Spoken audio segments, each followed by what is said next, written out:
Il est agréable de voir les enfants de Dieu ensemble autour de la parole de Dieu.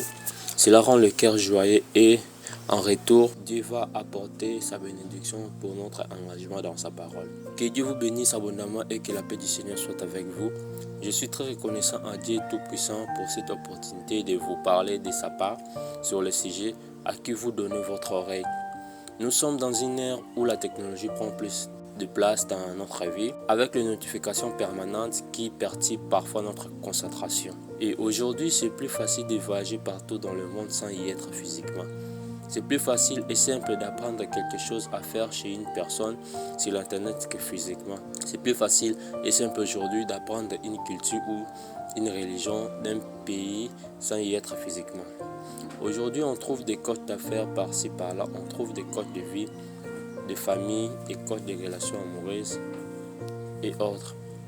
On trouve des pasteurs et prédicateurs, des enseignements de la parole de Dieu partout et facile lorsqu'on est connecté à l'internet. On trouve des informations sur une carrière professionnelle facilement à l'internet. Mais parmi eux, on trouve la vraie ou des faux pasteurs ou des prédicateurs. On trouve des coachs ou des enseignants avec ou peu d'expérience ou encore de faux. Je vois des gens qui se donnent des titres de PDG ou coach d'affaires ou de coach en amour en famille sans expérience. Par là, je veux dire quoi?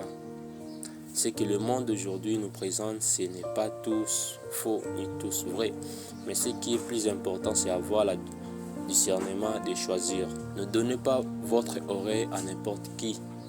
La parole de Dieu dit en Romains 10, 17, la croyance vient de ce qu'on entend. Et nous devenons ce que nous croyons. Ou encore, nous croyons ce que nous écoutons à répétition. Ma question est, vous écoutez quoi chaque jour? Si c'est pour grandir dans la parole de Dieu, ou dans vos études, ou dans votre carrière, parfois pour se divertir ou se détendre, c'est très bien. Mais soyez vigilants à qui vous donnez votre oreille. Tout message n'est pas à écouter, toute parole n'est pas à méditer. Car la Bible dit en Psaume 1:1, « Heureux l'homme qui ne marche pas selon les conseils des méchants, qui ne s'arrête pas sur la voie des pécheurs et qui ne s'assied pas en compagnie des moqueurs. » Aujourd'hui, tout le monde veut être connu, avoir du succès et être riche sans avoir travaillé ni avoir de l'expérience. Plusieurs enfants de Dieu perdent leur foi, perdent le courage de prier ou de lire la Bible à cause de mauvaises prédications ou conseils. Je dois vous le dire, il y a des satanistes, des magiciens, des sorciers qui se cachent derrière la parole de Dieu, mes frères et sœurs en Christ. Leur objectif n'est pas de vous enseigner la vraie parole, mais de vous détourner de la vérité. Même dans votre carrière professionnelle, voire même dans le divertissement, soyez vigilants.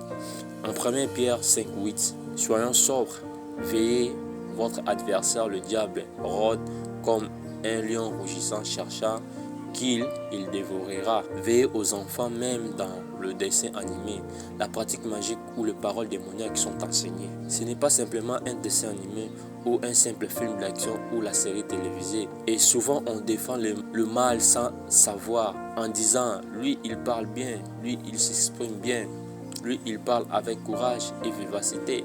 Ce n'est qu'un dessin animé, ce n'est pas un problème. Le problème est à qui vous donnez votre oreille. L'adversaire, son rôle est de nous détourner de la vérité de la parole. Il utilise tous les moyens possibles pour nous éloigner de Dieu.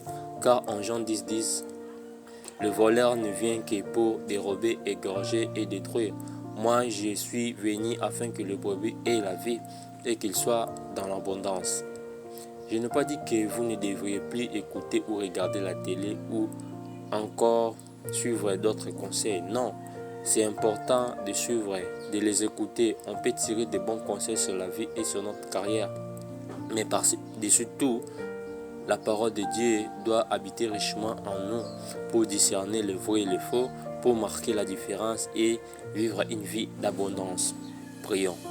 Éternel Dieu grand, Dieu bon, Dieu miséricorde, merci Père pour ce rappel de comment je dois vivre sur cette terre, que je dois veiller à qui je donne mon oreille. Merci Père pour tout, au nom de Jésus-Christ, mon seul Seigneur et Sauveur, le juste. Amen. Que Dieu vous bénisse et soyez en paix en Christ Jésus.